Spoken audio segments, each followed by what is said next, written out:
For the next 60 minutes, you are going to see video of Islamic extremists that you have probably never seen before. Video that personifies hate and rage. Video like this one from inside a Baghdad mosque that has made me believe that we must not only listen to these people, we must take them at their word. الأمريكان ورئيسهم والبريطانيين ومن والاهم والصهاينة ربيبة ومصنع الكيان. الله أكبر. يا أمة محمد سيقول حتى الحجر يا مسلم هذا يهودي خلفي تعال واقطع رأسه. ونحن نقطعها والله لا نقطعها أيها اليهود. الله أكبر الله أكبر. الجهاد في سبيل الله الجهاد في سبيل الله النصرة لله. الله أكبر الله أكبر. يا أمة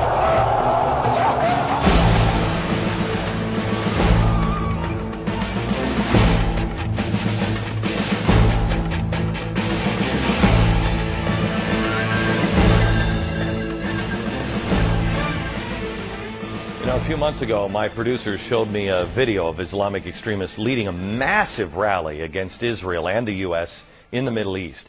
It shocked me to my core, not just because of the size of the crowds and the depth of their hatred, but it was beyond that. Here I am. I'm a guy who's in the U.S. media, and I had never seen that video before. That is when I made the decision to create this hour-long special devoted to exposing everything that I had seen and everything that you are not seeing. In just a minute, we're going to start by airing some unbelievable propaganda used by extremists. But first, I want to make a couple of very important points about what you are going to see in the next hour. Number one, you've heard me say this over and over again. I am not a journalist. More importantly, I don't pretend to be one. I have also been extremely honest with you every step of the way if you watch this program every night. I am a conservative. So when you hear me talk about anything from politics to religion to, yes, Islamic extremist, you have to understand that I express my opinions fully, no matter what anybody else thinks, like it or not, right through that prism. I also want to make it clear that this next hour is not balanced perspective on Islam or the Middle East, but it is an important part of the story. It has to be understood and seen if we're ever truly going to accomplish balanced coverage.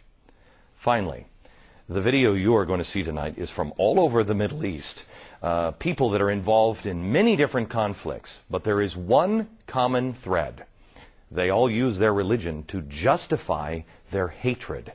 And it all starts with one of the most important weapons that they have in their arsenal, the weapon of propaganda.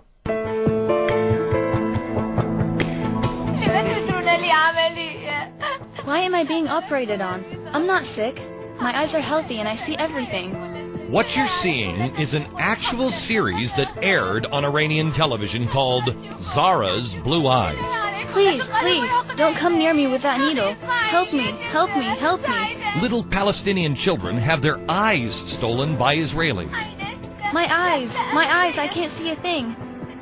Why have you covered my eyes? It's just one example of the extraordinarily hateful propaganda used by extremists in the Middle East. We want the blood of a Christian child before Passover, for the matzos. This series on Jordanian television shows a Jewish leader organizing the death of a Christian child. He uses the child's blood to make matzah, which he feeds to a non-practicing Jew. This stuff is not just on television. It's in the newspapers. It's in the mainstream newspapers of the Middle East. This chilling cartoon ran in a state-owned Egyptian newspaper. It shows Secretary of State Condoleezza Rice at the podium, her hands dripping in blood. And this cartoon, which ran in the official newspaper of the Palestinian Authority, shows a drunken President Bush toasting with former Israeli Prime Minister Ariel Sharon, drinking from a bottle of Palestinian blood. To us, these are extraordinary claims. But that's because we don't hear these sorts of things every day. To many in the Middle East, they go unquestioned. There is something in the Middle East. I don't know if it's in the culture or maybe just from not having a free press ever in their history, having always state-controlled media, that there seems to be very great weakness of reality testing and a very great propensity to believe wild, far-flung, paranoid ideas. Ideas like this quote-unquote news story that aired on Iranian TV. The Zionists are the largest shareholders in the world's drink manufacturers. It's supposed to be an investigative report highlighting the evils of Israel and big American business. But listen as the reporter presents his findings as absolute fact. Coca-Cola, besides its clear continuous support of the Israeli government, had announced its willingness to invest billions of dollars to topple the regime of the Islamic Republic of Iran. Coca-Cola wants to topple Iran. Obviously ridiculous, but the average Iranian citizen has no reason not to believe these claims. Take, for example, the Pepsi drink. Do you know what the name of Pepsi stands for? Pay each penny, save Israel. I could show you hours of this sort of propaganda, all of it equally as shocking. But what we really need to be asking is why it exists in the first place. The question always comes is, why are they successful? And why are we such failures? Why have we failed to become the beacon of the world? We had thought that Islam is the beacon to the whole world, but yet we see poverty and we see death and we see mayhem. So, of course, somebody has to be blamed. And that someone is Israel, a country that the propaganda claims is supported by the United States in almost everything we do. So it's no surprise that we're often portrayed as the root of all evil, or as they call us, the Great Satan. This is Satan, the source of tyranny. It's not always the faces of actual people who are demonized. She's the shadow of the tyrant, the Antichrist. It can be anything that represents our values, our freedoms, or our liberty.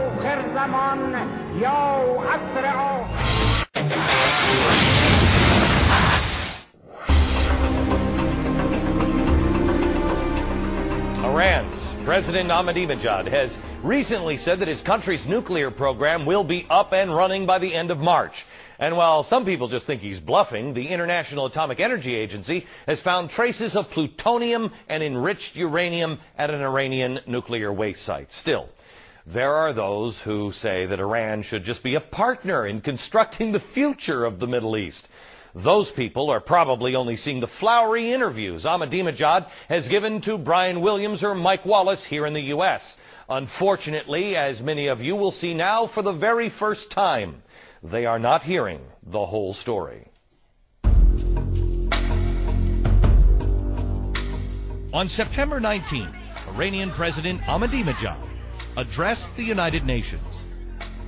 We are all members of the international community, and we are all entitled to insist on the creation of a climate of compassion, love, and justice.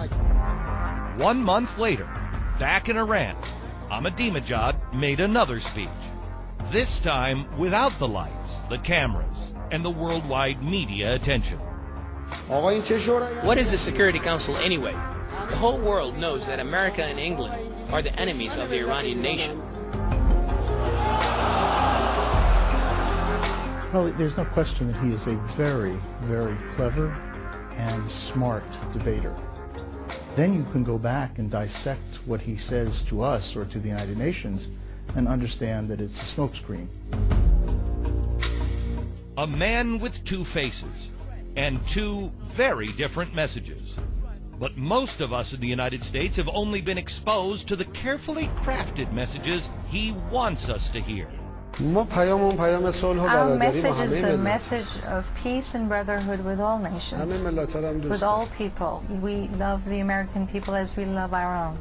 But just 1 month before that, on Iranian news, he wasn't talking about love and respect.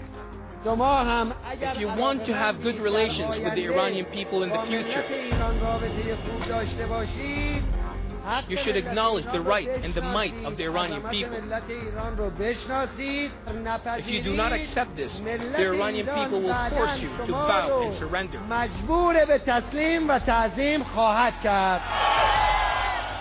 And when the camera turns and you see the hundreds of thousands of people jeering, death to America, death to Israel.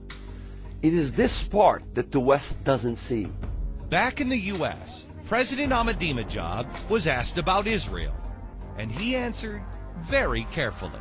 So what I'm saying is quite clear. We want peace to be established there. We care for the Jews who live under pressure there as well. But in his own language, the president seemed to have a much different message. I say to the leaders of some Western countries, stop supporting these corrupt people. Behold, the rage of the Muslim peoples is accumulating. The rage of the Muslim people may soon reach the point of explosion.